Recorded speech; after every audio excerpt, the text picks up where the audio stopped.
கர்த்தர் நம்மோடு பேசும்போது உணர்ந்து நாம் எல்லாரும் பயன்படுத்தப்பட கர்த்தர் நமக்கு உதவி செய்வாராக. இன்றைக்கு கர்த்தர் நமக்கு தந்திருக்கிற டாபிக் என்னன்னா, தரிசனத்துக்கு கீழ்ப்படிதல். தரிசனம் தருபவர் கர்த்தர். நான் ஏற்கனவே சொல்லியிருக்கிறேன், தரிசனம் என்பது தேவன் நம்முடைய உள்ளத்திலே ஆழத்திலே போடுகிறதான விருப்பம். அதை ஜெபம் பண்ணி கர்த்தருக்கு கீழ்ப்படியும் போது நம்மை கர்த்தர் பல விதங்களிலே பயன்படுத்துகிறார். இன்றைக்கு நாம் தியானிக்க இருக்கிற வேத பகுதி அப்போஸ்தல நடவடிகள் 16ஆம் அதிகாரம். அப்போஸ்தல நடவடிகள் 16ஆம் அதிகாரம் 9 - 40 வசனம் வரைக்கும் உண்டு. அப்போஸ்தலர் 16 9 முதல் 40 வசனம் வரைக்கும் உண்டு. தேவைக்கேற்றபடி வாசித்து தியானிக்க கர்த்தர் நமக்கு உதவி செய்வாராக. கர்த்தருடைய வார்த்தைகளினால் பலப்படுத்தப்பட பயன்படுத்தப்பட பரிசுத்த ஆவியானவர் கிருபை கட்டளையிடுவாராக. 14ஆம் வசனத்தை வாசிக்கிறேன். 14 அல்ல, 9வது வசனம் வாசிக்கிறேன். அதிகாரம் 16:9. அங்கே ராத்திரியிலே பவுலுக்கு ஒரு தரிசனம் உண்டாயிற்று. அது என்னவெனில், மக்கதோனியா தேசத்தான் ஒருவன் வந்து நின்று, நீர் மக்கதோனியாவுக்கு வந்து எங்களுக்கு உதவி செய்ய வேண்டும் என்று தன்னை வேண்டிக் கொண்டதாக இருந்தது. அந்த தரிசனத்தை அவன் கண்டபோது, அவர்களுக்கு சுவிசேஷத்தை அறிவிக்கும்படி கர்த்தர் எங்களை அழைத்தார் என்று நாங்கள் நிச்சயித்து கொண்டு உடனே மக்கதோனியாவுக்கு புறப்பட்டு போனோம். இந்த அதிகாரங்கள் என்ன சொல்லப்படுகிற என்றால், பவுல் அப்போஸ்தலன் செய்த மிஷனரி பிரயாணங்கள். அதிலே இவர் தரிசனம் காணுகிறார். என்ன தரிசனம் என்று சொன்னால், மக்கதோனியா அந்த தேசங்களுக்கு போக வேண்டும் என்று சொன்னபோது உடனே அவர் கீழ்ப்படிந்து போக 11வது வசனத்தில் வாசிக்கிறோம். 16ஆம் அதிகாரம். த்ரோவாவில் கப்பல் ஏறி மறுநாளிலே நெயாப்போலி பட்டணத்துக்கு நேராய் ஓடி அங்கே இருந்து மக்கதோனியாவுக்கு போனார்கள். அங்கே எங்கே போனாங்கன்னா, பிலிப்பி என்கிறதான ஒரு பட்டணத்தில் சில நாட்கள் தங்கியிருந்து கர்த்தருடைய வேலையை செய்தார்கள். அவர்கள் அங்கே இருக்கும்போது அங்கே பல இடங்களில் ஜெபம் பண்ணினார்கள். ஜெபம் அதிக பிரயோஜனத்தை கொண்டு வரும்.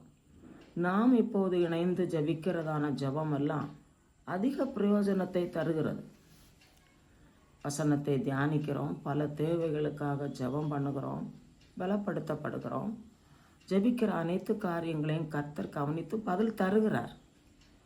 இதனால் நாம் சந்தோஷமாக இருக்கிறோம். இது போல் பவுலும் சீலாவும் மிஷனரி பிரயாணத்தில் சென்று பிலிப்பி பட்டணத்தில் சில நாட்கள் தங்கியிருந்து நாட்களில் என்ன செய்தார்கள், ஜெபம் பண்ண ஒரு பகுதியில் போய் ஜெபம் பண்ணினார்கள். அது வழக்கமாக அங்கே இருந்த நாட்களில் ஜெபம் பண்ணினார்கள் என்று தெரிகிறது. 13வது வசனத்தை வாசிக்கிறேன்.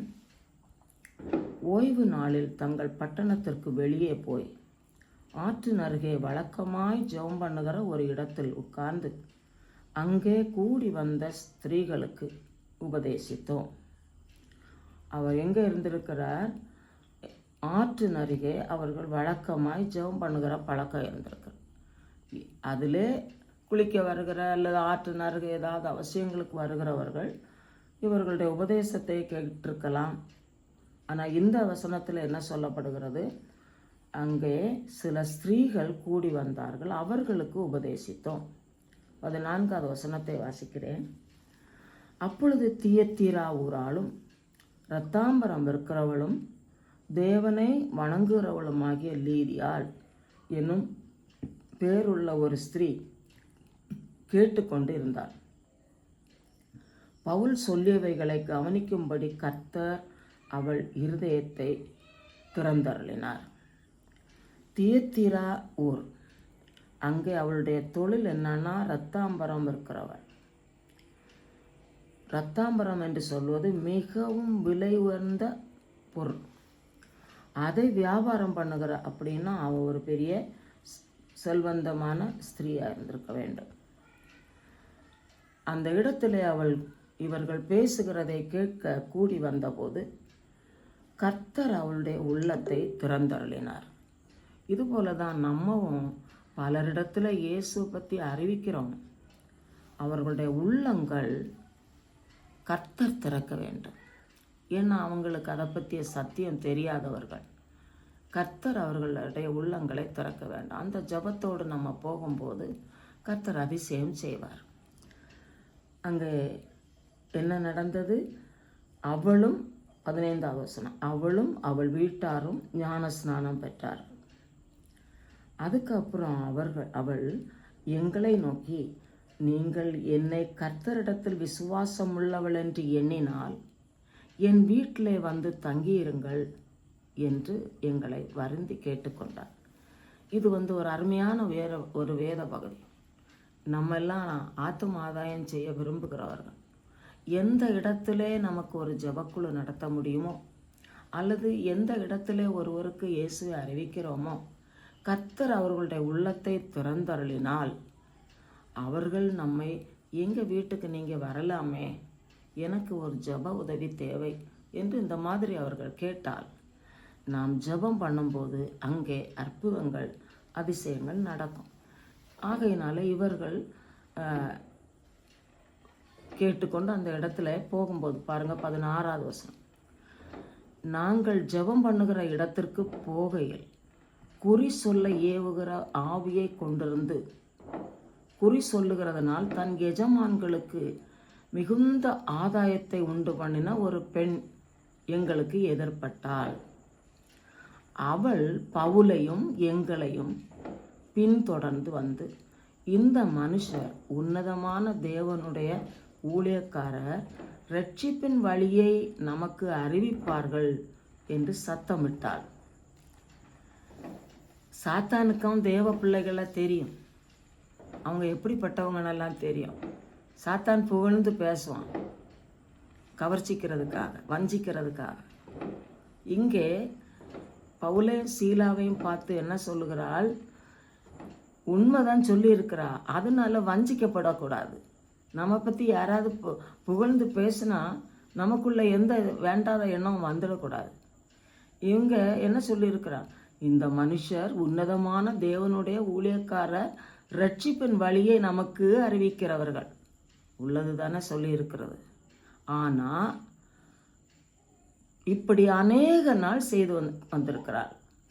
18வது வசனம், பவுல் சினம் கொண்டு திரும்பி பார்த்து, நீ இவளை விட்டு புறப்படும்படி இயேசு கிறிஸ்துவின் நாமத்தினாலே உனக்கு கட்டளையிடுகிறேன் என்று அந்த ஆவியுடனே சொன்னான். அந்நேரமே அது புறப்பட்டு போயிற்று. இது மாதிரிப்பட்ட சூழ்நிலைகள் நம்முடைய வாழ்வில் வரலாம். என்ன, பலரும் சில காரியங்கள் நம்ம செய்வதனால புகழ்ந்து பேசி வஞ்சிக்கிற ஆவிக்கு நம்ம இடம் கொடுக்கறதுக்கு ஏதுவாகும். ஆனால் நம்ம ஜாக்கிரதையாக இருக்க வேண்டும். நம்ம உள்ளத்திலே அந்த சாத்தானை கடிந்து கொள்ள வேண்டும். வேண்டாத சிந்தை எனக்கு தேவையில்லை என்று கடிந்து கொண்டு ஜெயம் பெற்று ஜெயத்தின் சாட்சிகளாய் பயன்படுத்தப்பட வேண்டும். இந்த பிசாசு ஓடிட்டு, ஆனால் என்ன நடந்தது? அவளாலே எஜமான்களுக்கு கிடைக்க பெற்று வந்ததான ஆதாயம் நஷ்டப்பட்டு விட்டது. இதன் காரணமாக அதை ஆராய்ந்து என்ன நடந்தது என்று சொன்னால், இவர்களை 23வது வசனம், அவர்களை அநேக அடிகள் அடித்த பின்பு சிறைச்சாலையிலே வைத்து அவர்களை பத்திரமாய் காக்கும்படி சிறைச்சாலைக்காரனுக்கு கட்டளையிட்டார்கள். அநேக அடிகள் என்று சொல்லும்போது வாரினால் அடிப்பார்கள். அதுபோல 1 குறைய 40 அடி வீதம் பலமுறை அடிப்பார்கள். இப்படிப்பட்ட அடிகளை எல்லாம் அடித்து சிறைச்சாலையில் என்ன செய்திருக்காங்க? பத்திரமாய் காக்கும்படிக்கு சிறைச்சாலை தலைவனுக்கு கட்டளையிட்டார். 24வது வசனம், அவன் இப்படிப்பட்ட கட்டளையையும் பெற்று அவர்களை உட்காவல் அறையிலே அடைத்து, வெளிப்பகுதிகளில் அல்ல, வேற சின்ன அறைகளில் அல்ல, உள் அறையிலே கொண்டு போய் அடைத்து அவர்கள் கால்களை தொழுமரத்தில் மாட்டி வைத்தார். அவங்களுக்கு அதுதான் செய்ய முடியும். சாத்தான் செய்தா சில காரியங்களைத்தான் செய்வான், கர்த்தர் பெரிய காரியங்களை செய்வார். இந்த பவுலும் சீலாவும் என்ன நிலையில் இருந்திருப்பாங்க? அப்போ வேதனை, எல்லா பக்கமும் கட்டு, கை அசைக்க முடியாது, கால் அசைக்க முடியாது, தொழுமரம். அப்படி இருந்தோம் அவர்களுக்கு நாவு கட்டப்பட்டிருக்கவில்லை. நம்மன்னா வேதனையோட கலங்கி கொண்டிருப்போம். ஆனால் பவுலும் சீலாவும் நாவு கட்டப்படாததுனால கர்த்தரை துதித்து பாட ஆரம்பித்தார்கள். நம்ம வாழ்க்கையில் அடிக்கடி பாடணும். எந்த வேலைகளில், சில வேலைகளில் ஈடுபட்டாலும் கர்த்தரை துதித்து பாட வேணும். கர்த்தரை துதித்து பாடும்போது கர்த்தருடைய மகத்துவமான வார்த்தைகள் நம்ம உள்ளத்தை தொட்டு திடப்படுத்தும். அதை கேட்டுக்கொண்டு பக்கத்தில் யார் இருந்தாலும் அவர்களும் ஆசீர்வதிக்கப்படுவாங்க. இங்கே என்ன நடந்தது? நடுராத்திரி பவுலும் சீலாவும் ஜெபம் பண்ணி தேவனை துதித்து பாடினார்கள். காவலில் வைக்கப்பட்டவர்கள் அதை கேட்டு கொண்டிருந்தார்கள். அங்கே சிறையில் அறைகளில் இருந்தவர்களுக்கும் அது கேட்டது.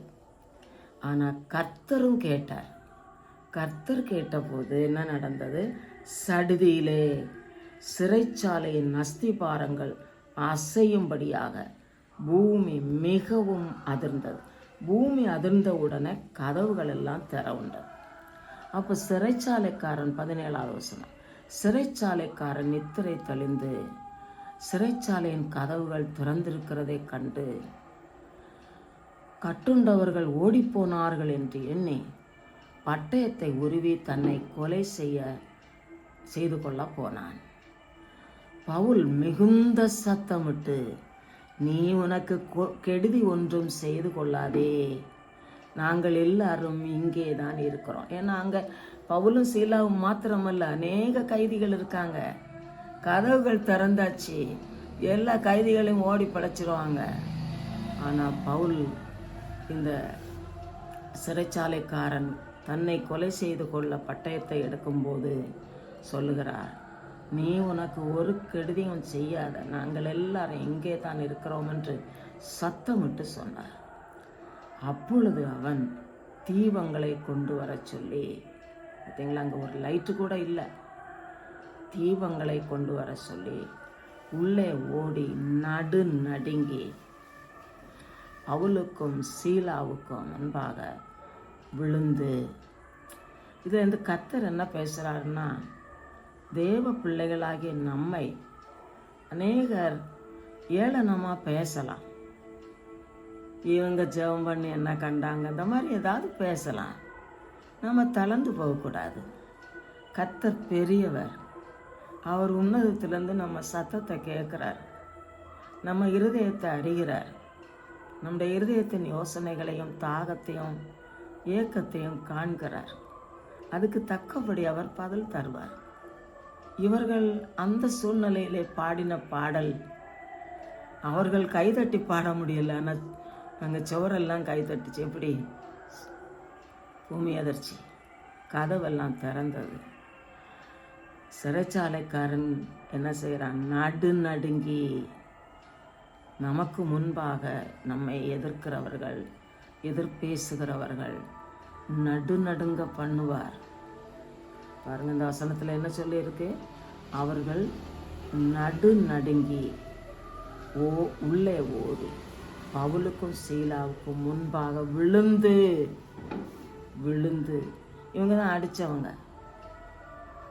ஆனால் அவங்களுக்கு முன்பாக விழுந்து அவர்களை வெளியே அழைத்து வந்து என்ன சொல்கிறாங்க? ஆண்டவமாரே, ரட்சிக்கப்படுவதற்கு நாங்கள் என்ன செய்ய வேண்டும்?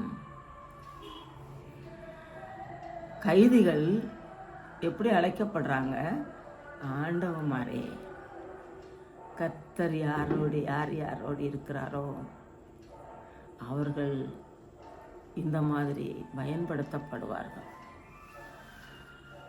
அதற்கு அவர்கள், கர்த்தராகிய இயேசு கிறிஸ்துவை விசுவாசி, அப்பொழுது நீயும் உன் வீட்டாரும் ரட்சிக்கப்படுவீர்கள்.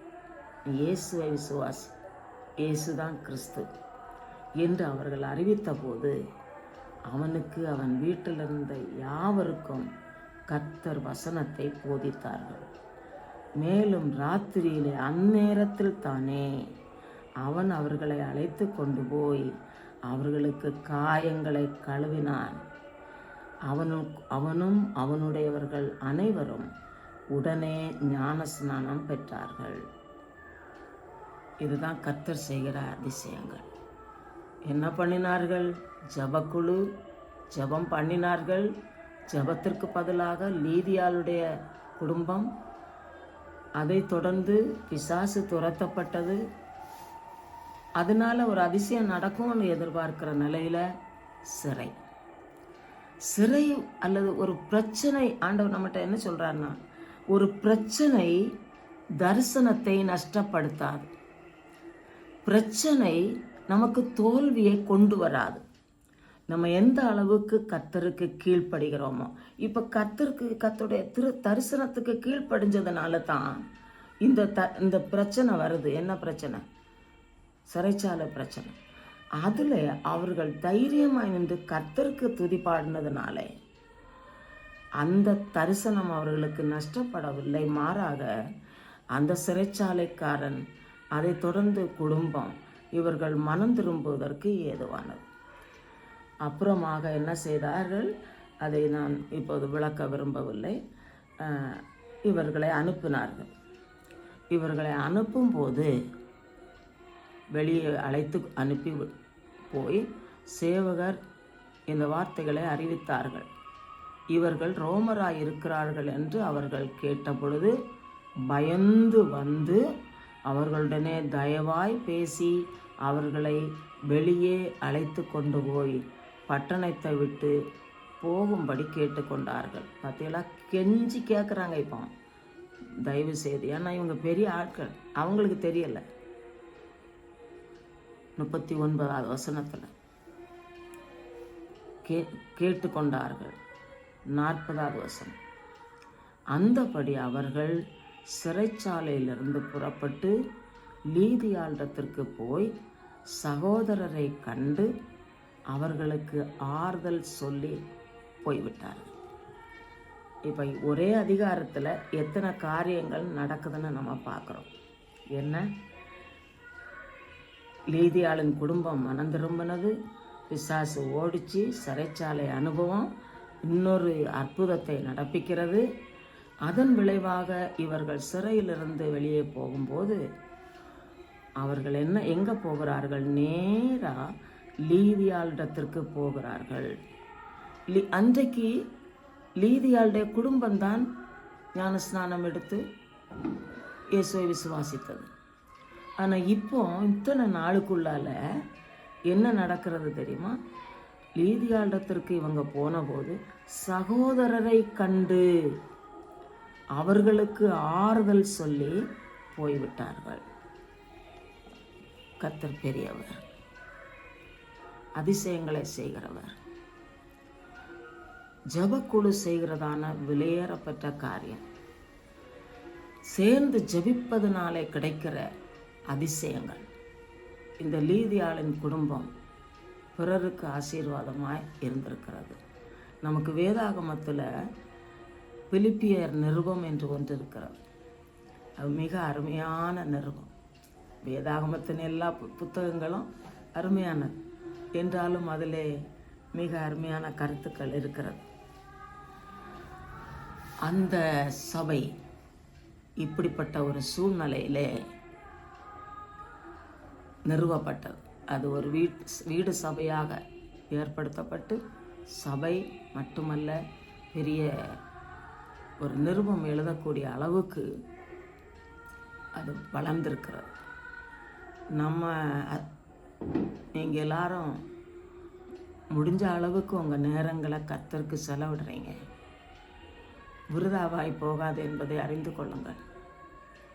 நீங்கள் ஜெபம் பண்ண சில காரியங்கள் கிடைக்கலையே, நடக்கலையே அப்படின்னு சூழ்நிலை உங்களை அமுக்கலாம்.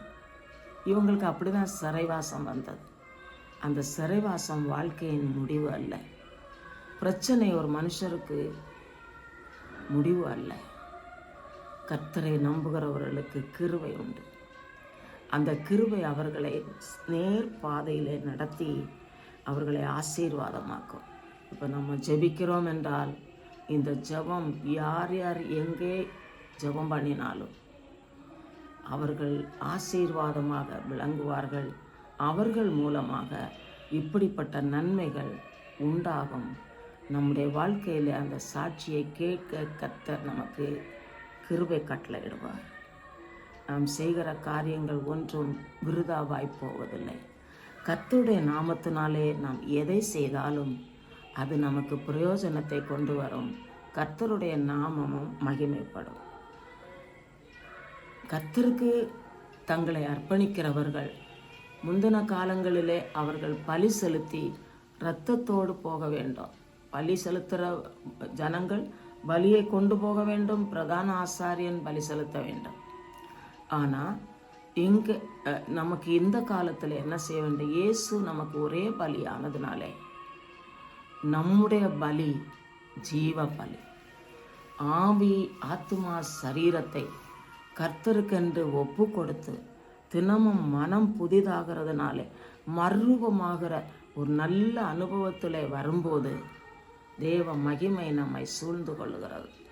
அப்போது அது என்னன்னா இரத்தத்தோடு கிருபாசன தண்டையில் நெருங்குவதற்கு சமம். என்ன? நொறுங்குண்ட இருதயம், அர்ப்பணிப்பு, கீழ்ப்படிதல், தரிசனம் காண்தல், தரிசனத்தை நிறைவேற்றுதல், இப்படிப்பட்ட காரியங்கள் எல்லாம் நம்முடைய வாழ்வில் நிறைவேற பண்ணுவார். அதை கர்த்தர் நம்மிடத்தில் எதிர்பார்க்கிறார். அப்படிப்பட்ட தியாகிகளாக கர்த்தருக்கு அர்ப்பணம் செய்து கர்த்தருடைய நாமத்தை நம்முடைய வார்த்தை செயல்கள் மூலமாக பயன்படுத்த கர்த்தர் நமக்கு உதவி செய்வார். எல்லாரும் ஜெபம் பண்ணுவோம். அல்லேலூயா. கர்த்தர் நீர் பெரியவர் ஆண்டவரே, நீர் உன்னதமான தேவன் ஆண்டவரே.